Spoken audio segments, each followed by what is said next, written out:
அன்பு தமிழர்களுக்கு வணக்கம். நமது அரசியல் விமர்சகர் சேனல்ல கடந்த ஒரு வாரமாக நடந்த அரசியல் நிகழ்வுகள் குறித்து நம்மளுடைய அரசியல் விமர்சகர் கிட்ட கேட்டு தெரிஞ்சுக்க போறோம். வணக்கம் சார். வணக்கம். இப்போ சமீபமா நடந்த தேவரையா குரு பூஜையில திரு டிடிவி, செங்கோட்டையன், ஓபிஎஸ் இவங்க 3 பேருமே போயிட்டு ஒன்னா தேவரையாவுக்கு மரியாதை செஞ்சிருக்காங்க இல்லைங்களா? இது குறித்து நீங்க எப்படி பாக்குறீங்க? இது குறித்து அவங்களுடைய அடுத்த கட்ட அரசியல் பிளான் என்னவா இருக்கும்னு நீங்க நினைக்கிறீங்க சார்? அதாவது ஓபிஎஸ் மற்றும் டிடிவி அதிமுகலையும் பல நாட்கள் ஆயிடுச்சு, அதாவது பல ஆண்டுகள் ஆயிடுச்சு. இது வரைக்கும் அவங்களுக்கு எடப்பாடி அணியிலேருந்து யாருமே சப்போர்ட் தெரிவிக்கல. முதல் முறையா பாத்தீங்கன்னா ஒரு முக்கிய தலைவர், அதாவது எம்ஜிஆர் காலத்து தலைவர், எம்ஜிஆர் காலத்திலேருந்து அரசியல்ல ஒரு முக்கிய இடத்துல இருக்கக்கூடிய செங்கோட்டையன் அவர்கள் இவங்க 2 பேரும் சந்திச்சது அவங்க 2 பேருக்கும் மிகப்பெரிய பிளஸ். அது மட்டும் இல்லாம செங்கோட்டையன் ஒரு கொங்கு மண்டலத்திலேயே வந்திருக்காரு. அதாவது எடப்பாடியோட கொங்கு மண்டலத்திலேருந்து ஒரு தலைவர் அவருக்கு எதிராக குரல் கொடுத்து ஓபிஎஸ் மற்றும் டிடிவி இன்னைக்கு இணைஞ்சிருக்காரு, இணைஞ்சு செயல்பட போறோம்னு சொல்லியிருக்காரு. இது கண்டிப்பா எடப்பாடிக்கு மிகப்பெரிய பிரச்சனை கொடுக்கக்கூடிய விஷயம். ஏன்னா செங்கோட்டையன் அவர்கள் வெளியில வந்தது மட்டும் இல்லாம டெய்லி அட்டாக் பண்ணிட்டே இருக்காரு. அதாவது எப்படிலாம் எடப்பாடி பிரஷர் கொடுக்க முடியுமோ அந்த அளவுக்கு பிரஷர் கொடுக்குறாரு. கொடநாடு விஷயத்தை பத்தி பேசுறாரு. எந்த அளவுக்கு அடிக்க முடியுமோ அந்த அளவுக்கு எடப்பாடி அடிச்சுக்கிட்டு இருக்காரு. போக போகதான் இன்னும் யாரெல்லாம் செங்கோட்டையனுக்கு ஆதரவா அதிமுகவில இருந்து, அதாவது எடப்பாடி அணியில இருந்து யார் யாரெல்லாம் வரப்போறாங்கன்றது போக போகதான் நம்ம வெயிட் பண்ணி பார்க்கணும். இப்போ செங்கோட்டையன் அவர்கள் மேலும் மேலும் எடப்பாடியை தாக்கி பேசுறாரு. இவ்வளவு நாளா செங்கோட்டையனும் எடப்பாடி கூட தான் இருந்தாரு. அவருமே எடப்பாடியோட கட்டுப்பாட்டுலயும் அவர் சொல்றதை கேட்டு அவருக்கு ஒரு ஆலோசனையா வழங்கிக்கிட்டும் தான் செங்கோட்டையன் கூட இருந்தாரு. இப்ப திடீர்னு வெளியே அரசியல் காழ்ப்புணர்ச்சி காரணமா இந்த மாதிரி பேசுறாருன்னு எடுத்துக்கலாமா? செங்கோட்டையனுக்கு என்ன அரசியல் காழ்ப்புணர்ச்சி எடப்பாடி மேல இருக்க போது? செங்கோட்டையன் முன்மொழிந்துதான், அதாவது செங்கோட்டையனுக்கும் முதலமைச்சராக கூடிய வாய்ப்புகள் இருந்துச்சு. இருந்தாலும் செங்கோட்டையன் அதை அப்போ ஏத்துக்காம அவரும் முன்மொழிஞ்சுதான் எடப்பாடி பழனிசாமி முதலமைச்சர் அப்ப ஏத்துக்கிட்டாரு. அதனாலதான் சசிகலா அவர்கள் அவருக்கு கல்வித்துறை அமைச்சர் செங்கோட்டையன் அந்த காலத்து தலைவர்னு ஒரு அமைச்சர் பதவி இல்லாம எம்எல்ஏவா இருக்காருன்றதுக்காக சசிகலா மூலியமா தான் அவருக்கு அமைச்சர் பதவியே கிடைச்சது. ஆனா எடப்பாடி என்ன சொல்றாருன்னா, அவரு முதலமைச்சர் ஆனது பிறகுதான் இவருக்கு அமைச்சர் பதவி கிடைச்சதா அவர் எடப்பாடி சொல்றாரு. அதாவது எடப்பாடி கொடுத்த மாதிரி சொல்றாரு. அதாவது சசிகலா தலைமையில் அங்க பேசப்பட்ட விஷயம் என்னன்னா, எடப்பாடி பழனிசாமிக்கு முதலமைச்சரா நீங்க முன்மொழிங்க, உங்களுக்கு அமைச்சர் பதவி வழங்கணும்னு சொல்லிதான் பேசப்பட்டது. அதன்படி சசிகலா மூலியமா தான் அவருக்கு கல்வித்துறையை ஒதுக்குனாங்க. அதன் மூலியமா தான் அமைச்சர் ஆனாரு. ஆனா எடப்பாடி பழனிசாமி அவர் தான் செங்கோட்டையனுக்கு அமைச்சர் பதவி கொடுத்த மாதிரி இன்னைக்கு பேசிட்டு இருக்காரு. அவர் கொஞ்சம் பதற்றப்படுற மாதிரி இருக்கு எடப்பாடி. ஏன்னா கொடநாடு கொலை வழக்கெல்லாம் செங்கோட்டையன் இன்னைக்கு இழுத்து பேசுறாரு. ஆனா கொஞ்சம் எடப்பாடி பதற்றமா இருக்காரு. அதுக்கான பதில்களையும் அவர் கொடுத்திருக்காரு. இருந்தாலும் கொடநாடு கொலை வழக்கை பொறுத்த வரைக்கும் அந்த காலகட்டத்துல முதலமைச்சர் அந்த எடப்பாடி பழனிசாமி ஈஸியா சிபிஐக்கு மாத்திருக்கலாம். அன்னைக்கு மாத்தல, சும்மா பேருக்கு பேசிட்டு விட்டுட்டாரு. அதை தான் அவர் இன்னைக்கு கேள்வியை கேட்கிறாரு. செங்கோட்டையன் இதை சும்மா விட மாட்டாரு. இதோட அவர் எடப்பாடிக்கு எவ்வளவு பிரஷர் பண்ண முடியுமோ அவ்வளவு பிரஷர் கண்டிப்பா பண்ணுவாரு. இப்போ எடப்பாடி ஒரு லீடரா இருக்காரு. அவர் ஒரு லீடரா இருக்கும்போது செங்கோட்டையன் அந்த லீடர் கீழே தானே வரணும். அவர் லீடர் சொல்றதுதான் கேட்டாகணும். இப்போ அம்மா இருந்தாங்கன்னா இதெல்லாம் செங்கோட்டையனால செஞ்சிருக்க முடியுமா? இல்ல ஓபிஎஸ் தான் செஞ்சிருக்க முடியுமா? யாராலையும் செஞ்சிருக்க முடியாது. அப்படி இருக்கிறப்போ இப்போ எடப்பாடி ஒரு லீடர்ஷிப் எடுத்து வராரு அப்படின்னா ஆட்டோமேட்டிக்கா எல்லாருமே எடப்பாடியின் தலைமையின் கீழ் வரப்போ எடப்பாடி சொல்றது தானே மெஜாரிட்டியா கேட்கணும், மேஜரா இருக்கணும். அதனாலதான் செங்கோட்டையன் இத்தனை வருஷம் அமைதியா இருந்தாரு. இன்னைக்கு அவர் திடீர்னு ஏன் அப்படி பேசுறாருன்னா, தொடர்ந்து தோல்விகள் எடப்பாடி பழனிசாமி தலைமையில தொடர்ந்து 10-11 தோல்விகள் அதிமுக சந்திச்சிருச்சு. அவர் பேச்சை கேட்டு இவங்களாம் அமைதியா இருந்ததுனாலதான் இந்த பிரச்சனைகள்லாம் வந்திருக்கு. இத்தனை தோல்வியை சந்திச்சிருக்காங்க. இனிமேலும் நம்ம அமைதியா இருந்தா அடுத்தது 2026 தேர்தலையும் நம்ம ஆட்சிக்கு அமைக்க முடியாது, நம்ம கட்சி இன்னும் அழிவு பாதைக்கு போயிடும் அப்படின்ற நோக்கத்துலதான் 6 முன்னாள் அமைச்சர்கள் எடப்பாடி பழனிசாமி சந்திச்சு பேசினாங்க. ஆனா எடப்பாடி பழனிசாமி என்ன சொன்னாரு, 6 பேரை என்ன யாரும் சந்திக்கல, இது பொய் செய்தி, வதந்தி, ஊடகங்கள்லாம் பேசுறீங்க அப்படின்னு சொன்னாரு. ஆனா இன்னைக்கு செங்கோட்டையன் அவர்கள் வெளியில சொல்லிட்டாங்க, 6 பேர் போய் சந்திச்சு பேசணும், 6 பேர் யார் யாருன்னு சொல்லி முதல்ல சொல்லிட்டாரு. இதெல்லாம் சொல்லி அப்பவும் எடப்பாடி பழனிசாமி கேட்காம 2024 என்ன பண்ணாரு, பாஜக கூட்டணி இல்லாம அவர் தனியா ஒரு அணி அமைச்சு போட்டிட்டாரு. பாஜக தனி அணி அமைச்சு போட்டிட்டாங்க. அதனால யாருக்கு நஷ்டம்? அதிமுக தான் நஷ்டம். ஒருவேளை பாஜக கூட்டணி இருந்ததுன்னா, பாஜக, பாமக, அதிமுக, தேமுதிக கூட்டணி இருந்துச்சுன்னா குறைந்தபட்சம் 15 முதல் 20 இடங்கள் அவங்க ஜெயிச்சிருக்கலாம். நீங்க 39 திமுக ஜெயிக்கலாம். அதுக்கு யார் காரணம்? எடப்பாடி பழனிசாமியோட தப்பான முடிவுகள் தான் காரணம். அதெல்லாம் எதிர்த்து அங்க கேள்வி கேட்க ஆள் இல்ல. 6 அமைச்சர்கள் பேசியும் பயன் இல்ல. அதனால நீ செங்கோட்டையன் வெளியில பேசுறாரு. அதுக்கு பின்னாடி பாஜக இருக்கு. பாஜக தூண்டி விட்டாச்சும் செங்கோட்டையன் கேள்வி கேட்டாருன்னு நினைச்சு நம்ம சந்தோஷம் தான் படணும். இல்லைன்னா திரும்ப அமைதியா இருந்திருப்பாங்க. இருக்க அதிமுக அழிவு பாதைக்கு தான் நோக்கி கொண்டு சென்று இருப்பாங்க.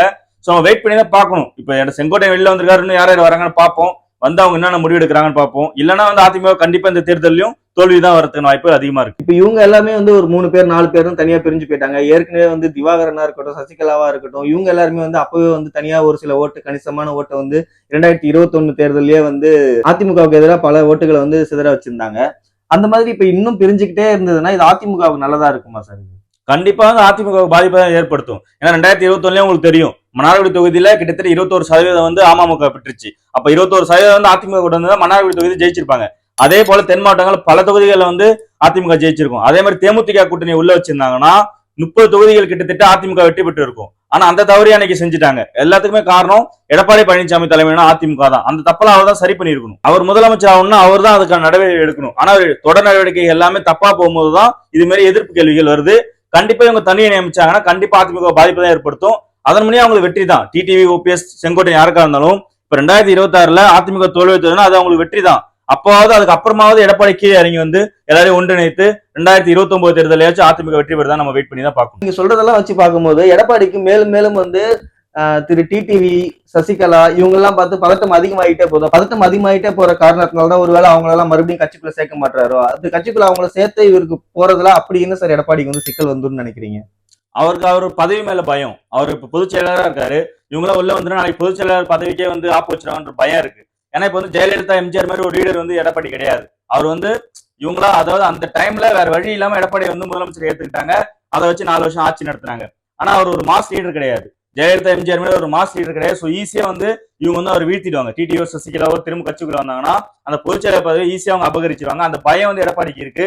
அதனால அவங்க வந்து கட்சியில சேர்த்துக்க மாட்டாரு. ஜெயலலிதா பாத்தீங்கன்னா பல பேர் அவங்களை அசிங்கமா பேசியிருக்காங்க. அவங்க எல்லாம் வந்து கட்சியில சேர்த்துக்கிட்டு அவங்களுக்கு அமைச்சர் பதவி, சபாநாயகர் அது மாதிரி கொடுத்து அழகு பார்த்தவங்க தான். அவங்களுக்கு அந்த தைரியம் இருந்துச்சு. ஏன்னா அவங்க ஒரு மாஸ் லீடர். எடப்பாடி ஒரு மாஸ் லீடர் கிடையாது. அதனால அவருக்கு அந்த தைரியம் இல்லை. அதனால பயப்படுறாரு. அதனால ஒன்றிணைப்புக்கு வந்து அவர் எதிர்ப்பு தெரிவிக்கிறார். இப்போ இதெல்லாம் வச்சு பார்க்கும்போது நீண்ட நெடுங்காலமா வந்து திரு டிடிவி அவர்கள் வந்து ஸ்லீப்பர் செல்ஸ் எல்லாம் உள்ள இருக்காங்க. அவங்க எப்ப வெளில வருவாங்கன்னே தெரியாது. திடீர்னு எப்ப வேணா நாங்க வெளில கொண்டு வருவோம் அப்படின்ற மாதிரி டிடிவி சொல்லிக்கிட்டே இருந்தாரு. திரு செங்கோட்டையன் அவர்களும் ஒரு ஸ்லீப்பர் செல்ஸா இருக்க வாய்ப்பு இருக்கா? இல்ல வந்து அது அப்ப அவர் வேற சொன்னாரு, இப்ப அவர் வேற மாதிரி வெளியே வந்ததா இருக்குமா? இல்ல அவர் ஸ்லீப்பர் செல்ஸ் சொன்னதெல்லாம் அவர் கூட தொடர்பு இருக்கவங்க ஸ்லீப்பர் செல்ஸ் சொல்லிட்டு இருந்தாரு. செங்கோட்டையன் அவர்கள் கண்டிப்பா தொடர்புல தான் இருந்திருப்பாரு. அதே போல நிறைய பேர் அதிமுக முன்னாள் அமைச்சர்கள் இருக்காங்க. அவங்களும் தொடர்புல தான் இருப்பாங்க. ஆனா அவங்களால வந்து எடப்பாடிக்கு எதிராக அவங்க குரல் கொடுக்க முடியாது. பட் டிடிவி, சசிகலா கூட அவங்க கண்டிப்பா தொடர்பு தான் இருப்பாங்க. அவங்களாம் ஸ்லீப்பர் செல்னு சொல்றாரு. அப்படி பார்த்தா இன்னமும் வந்து கண்டிப்பா டிடிவி, சசிகலாவுக்கும் ஸ்லீப்பர் செல்ஸ் கண்டிப்பா அதிமுகக்குள்ள இருக்காங்க தான். இப்போ எடப்பாடி அணியிலிருந்து வெளியே வந்த திரு செங்கோட்டையன் அவர்கள் திடீர்னு கொடநாடு கொலை வழக்கெல்லாம் பத்தி எடுத்து பேசுறாரு. அதுக்கான காரணம் என்னவா சார் இருக்கும்? அதாவது எடப்பாடி பழனிசாமிக்கு செங்கோட்டையன் வந்து எதிர்ப்பு கொடுத்து வெளியில வந்ததுல இருந்தே ஒரு பிரஷர் பில்ட் ஆயிடுச்சு ஆட்டோமேட்டிக்கா. அந்த பிரஷரை மேலும் மேலும் பிரஷர் போறதுக்காக A1 சொல்லிட்டாரு. அவரு கொடநாடு கொலை வழக்கு மட்டும் பத்தி பேசல. அவர் வந்து A1 எடப்பாடி பழனிசாமி தான் சொல்லி பேசியிருக்காரு.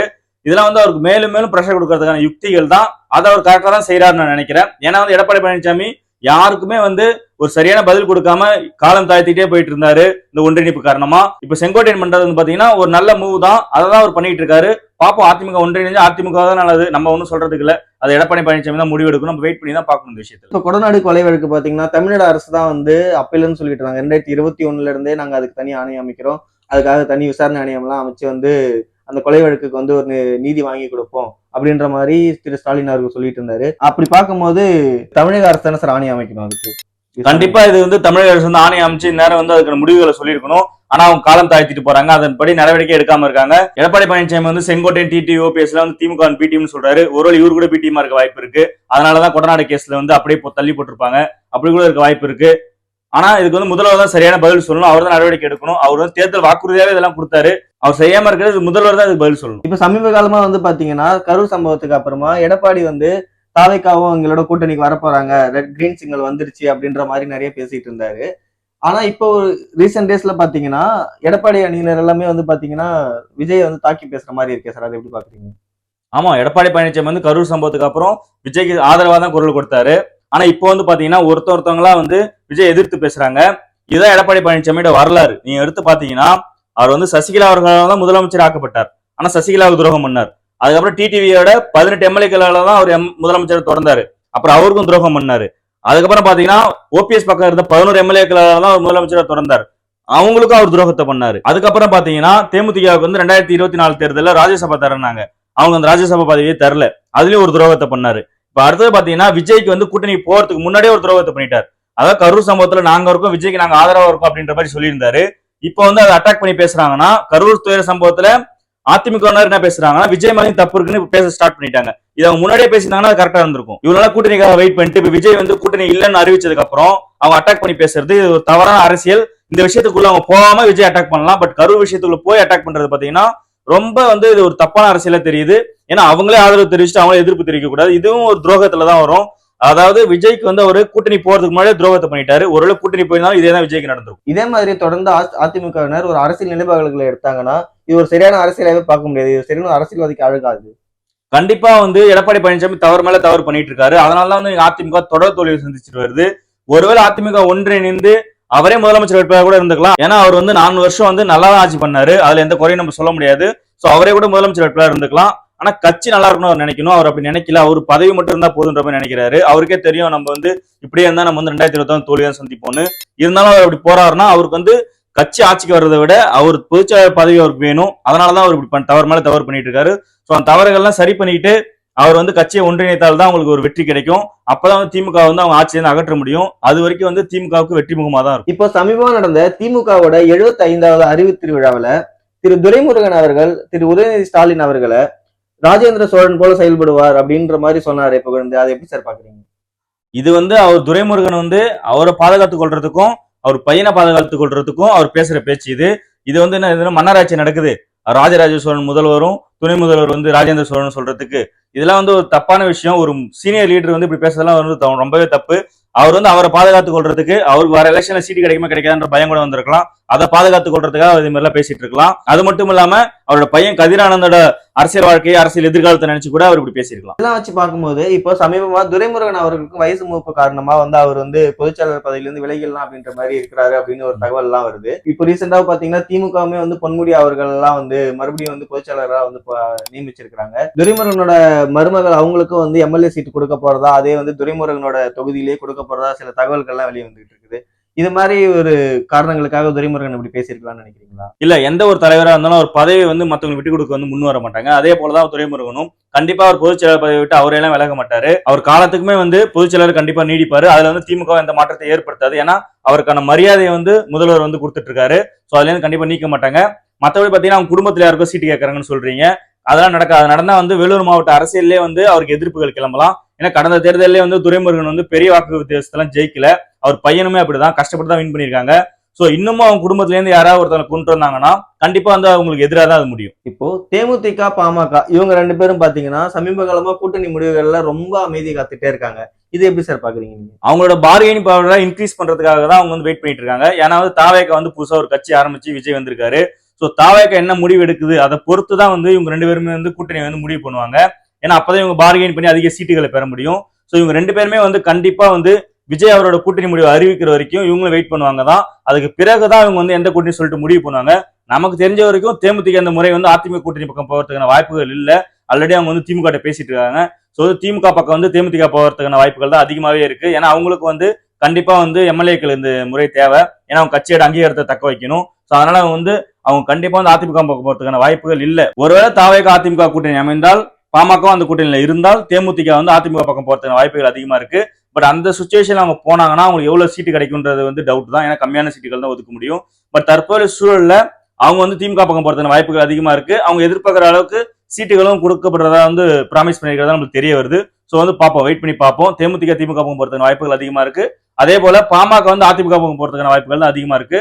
ஒருவேளை வந்து அன்புமணி ராமதாஸ் அவர்கள் வேற முடிவுகள் எடுத்தா அவர் வந்து தாவேக பக்கம் போறதுக்கான வாய்ப்புகளும் கொஞ்சம் இருக்கு. இப்போ ராமதாஸ் அவர்கள் ஒரு முடிவு எடுத்து அன்புமணி ஒரு முடிவு எடுத்தா அது எப்படி சார் போகும்? அரசியல்ல எந்த மாதிரி கூட்டணி யாருக்கு அமையுது? இல்ல, பாட்டாளி மக்கள் கட்சியை பொறுத்த வரைக்கும் மாம்பழ சிம்பல், அதாவது மாம்பழ சின்னம் எங்க இருக்கோ அங்கதான் வந்து ஓட்டுகள் போகும். ஒருவேளை ராமதாஸ் திமுக பக்கமும் அன்புமணி அதிமுக பக்கமும் இருந்தாலும் மாம்பழம் வந்து அன்புமணி கிட்ட தான் இருக்கும். அந்த சுச்சுவேஷன் அப்படி வந்தா என்ன பண்ணுவாங்கன்னா திமுகவுக்கு வந்து நஷ்டம் தான் கண்டிப்பா. ஏன்னா ஒருவேளை திமுக கூட ராமதாஸ் அவர்கள் இருந்தாலும் ராமதாஸ் அணியினர் அதாவது 2 சீட்டோ 3 சீட்டோ வாங்கிட்டு போயிடுவாங்க. அந்த தொகுதிகளில் பாத்தீங்கன்னா பாமகவினர் வந்து இவங்களுக்கு ஓட்டு போடுவாங்க. பட் மற்ற தொகுதிகள்லாம் பாத்தீங்கன்னா அன்புமணி அணிக்கு தான் ஓட்டு போடுவாங்க. திமுகவுக்கு யாரும் ஓட்டு போட மாட்டாங்க. சோ அவங்களுக்கு கூட்டணிக்கு இழுக்கிறது வந்து திமுகவுக்கு வந்து தேவையில்லாத ஒண்ணுதான். அது திமுக செய்ய மாட்டாங்க. ஏன்னா இந்த டேட்டால அவங்களுக்கு தெரியும். சோ வந்து கண்டிப்பா வந்து அவங்க அதிமுக பக்கம் போறதுக்கான வாய்ப்புகள் அதிகமா இருக்கு. எனக்கு தெரிஞ்ச வரைக்கும் அவங்க வந்து மீண்டும் ஒன்றிணைஞ்சிருவாங்க எலெக்ஷனுக்குள்ளவே. வெயிட் பண்ணி பார்ப்போம். இப்போ அது மாதிரி ஒன்றிணைஞ்சிட்டாங்கன்னா நல்லது சார். ஆனா ஒன்றிணையாம அன்புமணி வந்து ஏடிஎம்கே பக்கமும் ராமதாஸ் அவர்கள் வந்து திமுக பக்கமும் போயிட்டா இது எந்த மாதிரி கால்குலேஷன்ல எடுத்துப்பாங்க? யாரு வந்து மாம்பழ சின்னத்தை எடுத்துட்டு போவாங்க? அந்த மாதிரி ஒரு கேள்வி இல்ல, கண்டிப்பா தேர்தல் ஆணையத்தை பொறுத்தவரைக்கும் இப்போதைக்கு வந்து மாம்பழ சின்னம் வந்து அன்புமணி ராமதாஸ் கையில தான் இருக்கு. சோ அங்கதான் வந்து பாமக ஓட்டு போகும். திமுக பக்கம் ராமதாஸ் வந்தாலும் அது தேவையில்லாத ஒண்ணுதான். அதுக்கு பெரிய ஓட்டு வங்கி கிடையாது. ராமதாஸ்க்காக வந்து யாரும் ஓட்டு போறது கிடையாது. ஏன்னா அந்த அரசியல் வந்து ஃபியூச்சர் தான் யோசிப்பாங்க. அதை யோசிச்சுதான் வந்து எல்லாருமே நீங்க வந்து பாத்தீங்கன்னா ராமதாஸ் மேல வந்து ஒரு மரியாதை வச்சிருந்தாலுமே அன்புமணி கூட இன்னைக்கு இருக்காங்க. சோ ஓட்டுகளும் வந்து அங்கதான் போய் விழும். இப்போ ரீசெண்டா எஸ்ஐஆர் அப்படின்றது தமிழ்நாட்டுல ரொம்பவே பேசப்பொருள் ஆயிட்டு இருக்கு சார். அந்த விஷயத்துல வந்து இப்போ திமுக ரீசெண்டா அனைத்து கட்சி கூட்டங்கள் கூட ஏற்பாடு பண்ணியிருந்தாங்க. அதுலயும் வந்து தேமுதிகவும் கலந்துட்டு இருக்காங்க. இது வந்து ஒரு கூட்டணிக்கான சிக்னேச்சரா நம்ம எடுத்துக்கலாமா? அதை எப்படி பாக்குறீங்க? கண்டிப்பா இது வந்து கூட்டணிக்கான அச்சாரம் தான். அதனாலதான் அவங்க வந்து கடந்த தேர்தல் அதிமுக கூட்டணியில இருந்தாலும் பாஜகவோட நட்புறவுல இருந்தாலும் இந்த அனைத்து கட்சி கூட்டம் திமுக தலைமையில் நடக்குது, அதுல போய் கலந்துக்கிட்டாங்கன்னா கண்டிப்பா அந்த கூட்டணிக்கான அச்சாரம் தான். ஆல்ரெடி அவங்க பேச்சுவார்த்தை நடந்துட்டு இருக்கு. அதனால அவங்களால அதை அவாய்ட் பண்ணவும் முடியாது. சோ அதனாலதான் வந்து டைரக்டா சுதீஷோ இல்ல பிரேமலதா விஜயகாந்த் அவர்களோ போய் கலந்துக்காம பார்த்தசாரதி அவர்களை வச்சு கலந்துக்க வச்சுட்டாங்க. ஏன்னா ஒருவேளை திமுக அவங்க கேட்ட தொகுதிகள் தரலாம், அவங்க அதிமுக பக்கம் போறதுக்கான வாய்ப்புகளும் கொஞ்சம் இருக்கு. சோ அதனால இவங்க நேரடியா போகாம பார்த்தசாரதி அவர்கள் அனுப்பிச்சு வச்சிருக்காங்க. பட் மோஸ்ட்லி வந்து அவங்க இந்த முறை வந்து திமுக பக்கம் தான் போவாங்க. அதுக்கான அச்சாரம் தான் வந்து அவங்க எஸ்ஐஆர் அனைத்து கட்சி கூட்டத்தில் கலந்துட்டு. இப்போ ரீசெண்டா நவம்பர் 7ஆம் தேதி பாத்தீங்கன்னா கமல்ஹாசன் அவர்களுடைய பிறந்தநாள் வந்து சார். அதுக்கு வந்து பாத்தீங்கன்னா திமுகவோட ஃபேமிலியே போயிட்டு வாழ்த்துக்கள் தெரிவிச்சிருக்காங்க. இவங்களுடைய உறவை பத்தி நீங்க எப்படி நினைக்கிறீங்க? இதுல என்ன இருக்கு? திமுக வந்து அவங்களோட கட்சி உறுப்பினர் மாதிரி ஆயிட்டாரு நீ கமலஹாசன். அவர் தனி கட்சி வச்சிருக்காரு யாருக்கும் தெரியல. அவங்க கட்சி நிர்வாகிகள் எல்லாம் எங்க இருக்காங்கன்னு யாருக்கும் தெரியல. அவர் வந்து ஆல்மோஸ்ட் வந்து ஒரு திமுக உறுப்பினரா ஆயிட்டாரு. சோ அவங்க கட்சியில ஒரு முக்கிய தலைவருக்கு பிறந்த நாள் எல்லாம் போக மாட்டாங்களா, அது மாதிரி தான் அவங்க போய் பார்த்துட்டு வந்திருக்காங்க. இப்படி பார்க்கும்போது கமலஹாசன் வந்து எதுக்காக கட்சி தொடங்கினாருன்னு ஒரு கேள்வி வந்து எழுதே சார் இந்த இடத்துல. அதை நீங்க வந்து கமலஹாசன் தான் போய் கேட்கணும். ஏன்னா முதலமைச்சர் ஆக போறேன் நான் வந்து மாற்றுன்னு சொல்லி கட்சி ஆரம்பிச்சவரு, நீ ஒரு எம்பி சீட்டுக்காக போயிட்டு திமுக கூட சேர்ந்துட்டாரு. அவர் கட்சி வந்து நீ செயல்பாடுல பல மாவட்ட செயலாளர்கள் எங்க இருக்காங்கன்னு தெரியல. அந்த நிலைமையில தான் ஒரு கட்சி இருக்கு. கட்சி இருக்கா இல்லையான்றதே ஒரு பெரிய கேள்விக்குறியா இருக்கு. நீங்க தேமுதிக எடுத்துங்களேன், இத்தனை ஆண்டு காலம் கட்சி, அதாவது கிட்டத்தட்ட 20 வருஷம் ஆயிடுச்சு அந்த கட்சி ஆரம்பிச்சு. இத்தனை வருஷமா வந்து கட்சி நடத்திட்டு இருக்காங்க. இங்க தலைவரே உயிரோட இல்ல. இருந்தாலும் அவங்க மனைவி பொதுச் செயலாளர் பிரேமலதா விஜயகாந்த் அவர்கள் பாத்தீங்கன்னா அவங்க தலைமையில கூட்டணி பேசுறாங்க. 5 சீட்டு வாங்கி தேர்தலில் போட்டிட்டாங்க. 2.5% ஓட்டுகள் வாங்கினாங்க. இப்ப வர தேர்தலில் பல கட்சிகள் கூட கூட்டணி பேசிக்கிட்டு இருக்காங்க. அவங்க ஒரு ஆளுமையே தெரியுறாங்க. பட் கமல்ஹாசன் அந்த ஆளுமை கூட இல்லையோ அப்படின்ற கேள்விதான் நமக்கு எழுது. ஏன்னா ஒரு எம்பி சீட்டுக்காக கட்சி அடமான வச்ச மாதிரி கட்சியை அவர் கலைச்சிட்டே போயிடலாம். பேசாம திமுகவில் போய் சேர்ந்துடலாம். அதுன்னு கூடிய சீக்கிரம் நடக்கதான் போகுது. நம்ம வெயிட் பண்ணி பார்ப்போம். ஆனா இத்தனை கட்சிகள் வேண்டாம், நான் நாட்டுக்காக சேர்ந்த அப்படின்ற மாதிரி கமலஹாசன் சொல்றாரு. கமல்ஹாசன் வந்து வாய்ஜாலக்காரர். அவர் எப்படியாலும் மாத்தி மாத்தி பேசுவாரு. பேசிட்டு அதையே வந்து நியாயப்படுத்திப்பாரு. சோ இந்த விஷயத்தையும் அப்படிதான் அவர் நியாயப்படுத்த விரும்புறாரு. அவர் எப்படி நியாயப்படுத்திடுவாரு? கூடிய சீக்கிரமே வந்து திமுக இணைந்திருவாரு, கட்சியை கலைச்சிடுவாரு. சோ நம்ம வெயிட் பண்ணுவோம், அதான் நடக்க போகுது. இப்போ ரீசெண்டா வந்து பாத்தீங்கன்னா நவம்பர் 5ஆம் தேதி ஒரு மாத காலத்திற்கு பிறகு தாவேகா வந்து ஒரு சிறப்பு பொதுக்குழு வந்து கூட்டி ரொம்ப காரசாரமா வந்து ஆதவர்ஜுனா அவர்கள் எல்லாம் பேசினாங்க சார். அதை பத்தி நீங்க எப்படி பாக்குறீங்க? விஜய் அவர்களோட பேச்சை பத்தி நீங்க எப்படி யோசிக்கிறீங்க? அதுல இல்ல, ஒரு மாத காலத்திற்கு பிறகு அவங்க வெளியில வந்து இவ்வளவு காரசாரமா பேசுறாங்கன்னா அது காரணம் வந்து ஒரு மாத காலமா வந்து அவங்க கட்சியினர் மேல பல வழக்குகள் போடப்பட்டு இருந்துச்சு. அவங்களால வெளியிலே வர முடியல. பல பேர் கைது செஞ்சு வச்சிருந்தாங்க. சோ அதனால வந்து அந்த விரக்தி, அந்த வலி அதெல்லாம் சேர்ந்து அவங்க இன்னைக்கு வந்து ரொம்ப ஆதங்கமா பேசியிருக்காங்க. எல்லாருமே ஆதங்கமா தான் பேசியிருக்காங்க. அது மட்டும் இல்லாம அவங்க மொத்தமா திமுக டார்கெட் பண்றாங்க. இதுக்கெல்லாம் காரணம் திமுகன்ற மாதிரி வந்து போர்ட்ரேட் பண்ணி அவங்க மேல ரொம்ப கோவத்தை காட்டுறாங்க. இது வந்து நார்மலா எல்லா அரசியல் கட்சி பண்றதுதான். இதன் மூலமா அவங்க எவ்வளவு ஆதாயம் அடைய முடியுமோ அந்த ஆதாயத்தை அடையறதுக்காக இது மாதிரிலாம் பேசி திமுகவுக்கு எதிராக கட்டமைக்கிறாங்க. அது அரசியல். அது எப்படி திமுக வந்து தாவேகாவுக்கு எதிராக ஒரு கட்டமைப்பு உருவாக்குறாங்களோ அதே மாதிரி இவங்க திமுகவுக்கு எதிராக உருவாக்கி அதுல ஆதாயம் தானே பாக்குறாங்க. இது அரசியல். சோ அப்படிதான் பண்ணுவாங்க. சோ தாவேகா பண்றதும் தப்பு கிடையாது. ஆனா இப்ப ஆதவர்ஜுனா அவர்கள் மற்றும் விஜய் இல்லாம வந்து கொஞ்சம் ஓவரா பேசிட்டாங்களோ அப்படின்ற மாதிரி சில மக்களுக்கு எல்லாம் புரிதலா ஏற்பட்டு கமெண்ட்கள் எல்லாம் பார்க்க முடியுது. அதை எப்படி சார் பாக்குறீங்க? அவங்க எதுவும் ஓவராலாம் பேசல. ஒரு கட்சி பொதுக்குழுல ஒரு கட்சி தலைவர் எப்படி பேசுவாரு, அந்த கட்சி நிர்வாகி எப்படி பேசுவாரு அப்படின்ற மாதிரி தான் அவங்க பேசியிருக்காங்க. இதெல்லாம் வந்து நார்மலா எல்லா கட்சி பொதுக்குழுவும் நடக்கிற விஷயம் தான். இதை பெருசுபடுத்த தேவையில்ல. இப்படிதான் வந்து எல்லாருமே பேசுவாங்க. அப்படிதான் அவங்களும் பேசியிருக்காங்க. இது வந்து பெரிய விஷயம் கிடையாது. ஆனா அதே மாதிரி பாத்தீங்கன்னா இப்போ விஜய் அவர்களுமா இருக்கட்டும், தாவேகா இருக்கட்டும், தொடர்ந்து வந்து ஒரே ஒரு கருத்தை முன்னிறுத்துறாங்க. டிவிகே டிஎம்கே 2 பேருக்கு நடுவுல தான் போட்டியே அப்படின்றாங்க. அதை எப்படி சார் பாக்குறீங்க? அதற்கெல்லாம் காரணம் வந்து இன்னைக்கு எடப்பாடி பழனிசாமி தலைமையில் இருக்க அதிமுக தான். அதிமுக ஒன்றிணைந்து அவங்க ஒரு நல்ல கட்சியா இருந்தாங்கன்னா எல்லா கட்சியும் அவங்களை தேடிட்டு கூட்டணிக்கு போவாங்க. ஆனா இன்னைக்கு அவங்க வீக்கா இருக்கிறதுனாலதான் வந்து தாவேகா இந்த அளவுக்கு பேசுறாங்க. அதிமுக வீக்கா இருக்கிறதுனால தான் தாவேகா வந்து டிஎம்கே வெர்சஸ் டிவிகேன்னு சொல்றாங்க. ஒருவேளை 2024 பாஜக தலைமையில ஒரு கூட்டணி அமைந்த மாதிரி விஜய் தலைமையில ஒரு கூட்டணி, பலமான கூட்டணி அமைந்தால், அதாவது 2016 மக்கள் நல கூட்டணி மாரி ஒரு கூட்டணி அமைந்தால் அது நடக்க கூட வாய்ப்பு இருக்கு. அதை நம்ம ஆச்சரியப்படுறது கிடையாது. கண்டிப்பா அதிமுக 3ஆம் இடம் போறதுக்கான வாய்ப்புகளும் இருக்கு. ஒருவேளை வந்து பாஜகவே அதிமுக கூட்டணி வெளியில வந்துட்டு விஜய் தலைமையில பாஜக, பாமக, தேமுதிக, தாவேகா இவங்க கூட்டணி அமைத்து போட்டிட்டாங்கன்னா கண்டிப்பா 2ஆம் இடம் வந்து இந்த கூட்டணி தான் கிடைக்கும். அதிமுக கண்டிப்பா 3ஆம் இடத்துக்கு தள்ளப்படும். ஆனா பாஜக அவங்களை வந்துட்டு விஜய் அவர்கள் வந்து கூட்டணியில சேர்த்துப்பாரா அப்படின்றது வந்து ஒரு கேள்விக்குறியா. ஒருவேளை பாஜக இல்லாமல் தாவேகா, பாமக, தேமுதிக மற்றும் இதர கட்சிகள் இவங்கெல்லாம் ஒன்றிணைந்தாலே இந்த வெற்றி அவங்களால பெற முடியும். 2ஆம் இடம் போறதுக்கான வெற்றி அவங்களால பெற முடியும். ஏன்னா வட மாவட்டத்துல பாத்தீங்கன்னா பாமக வந்து ரொம்ப ஸ்ட்ராங்கா இருக்காங்க. வட மாவட்டத்துல பாமக பிளஸ் தேமுதிக பிளஸ் தாவேகா இவங்க இணைஞ்சாலே போதும் பல தொகுதிகளில் வெற்றி பெற முடியும். அதே போல தென் மாவட்டத்துல டிடிவி, ஓபிஎஸ், செங்கோட்டையன் இவங்கெல்லாம் வந்து விஜய் கூட சேர்ந்தாங்கன்னா குங்குமண்டலத்துல ஒரு சில தொகுதிகளும் தென் மாவட்டத்துல பல தொகுதிகள் வெற்றி பெறதுக்கான வாய்ப்புகள் அதிகமாகவே இருக்கும். அப்படி இருக்கும்போது 2016 அமைஞ்ச மக்கள் நல கூட்டணி மாதிரி கூட அமையறதுக்கு வாய்ப்புகள் அதிகமாகவே இருக்குமா சார்? இல்ல, நீங்க வந்து இதை மக்கள் நல கூட்டணியோட ஒப்பிட முடியாது. ஏன்னா அந்த டைம்ல வந்து பாத்தீங்கன்னா கலைஞர் உயிரோட இருந்தா, ஜெயலலிதா உயிரோட இருந்தாங்க, விஜயகாந்த் அவர்களுக்கு வந்து உடல்நிலை சரியில்லாம இருந்துச்சு. அதனால அவங்களால போதுமான வாக்குகள் பெற முடியல. அது மட்டும் இல்லாம அந்த கூட்டணியில இருந்த சில பேர் வந்து பின்வாங்கினாங்க. அதாவது தேர்தலில் போட்டியிடுறேன்னு சொன்ன வைகோ திடீர்னு பின்வாங்கினார் வேட்புமனு தாக்கல் பண்றதுக்கு முத நாள். இதெல்லாம் வந்து அவர் விஜயகாந்துக்கு பண்ண துரோகம். நீங்க அவர் பேசுறாரு வந்து ஓபிஎஸ் வந்து எனக்கு பண்ண துரோகத்தை அனுபவிக்கிறாருன்னு. அன்றைய காலகட்டத்தில் பாத்தீங்கன்னா 2016 வைகோ வந்து தேமுதிகவுக்கு பண்ண துரோகத்தாலதான் வந்து தேமுதிக பெரிய வீழ்ச்சி அடைஞ்சிருக்கு. அது போல இந்த கூட்டணி வந்து அமையாது. ஏன்னா வந்து பாத்தீங்கன்னா இப்போ கலைஞரும் இல்ல, ஜெயலலிதாவும் இல்ல, எடப்பாடி பழனிசாமி அவர்களும் ஒரு ஸ்ட்ராங்கான லீடரா இல்ல. சோ வந்து இந்த எலெக்ஷன் வந்து டிஃபரெண்டான எலெக்ஷன். ஒருவேளை அப்படி ஒரு பிரம்மாண்ட கூட்டணி 3வது அணியா அமைஞ்சால் கண்டிப்பா வந்து அதிமுக பின்னுக்கு தள்ளி 2வது இடத்துக்கு வர்றதுக்கான வாய்ப்புகள் அதிகமாவே இருக்கு. பொறுத்திருந்து பார்ப்போம் 2026 டிவிகே டிஎம்கேவுக்கானதா இல்ல மும்முனை போட்டி நடக்குதா அப்படின்றது. தொடர்ந்து உங்களுடைய கருத்துக்களை பகிர்ந்து கொண்டமைக்கு ரொம்ப நன்றி சார்.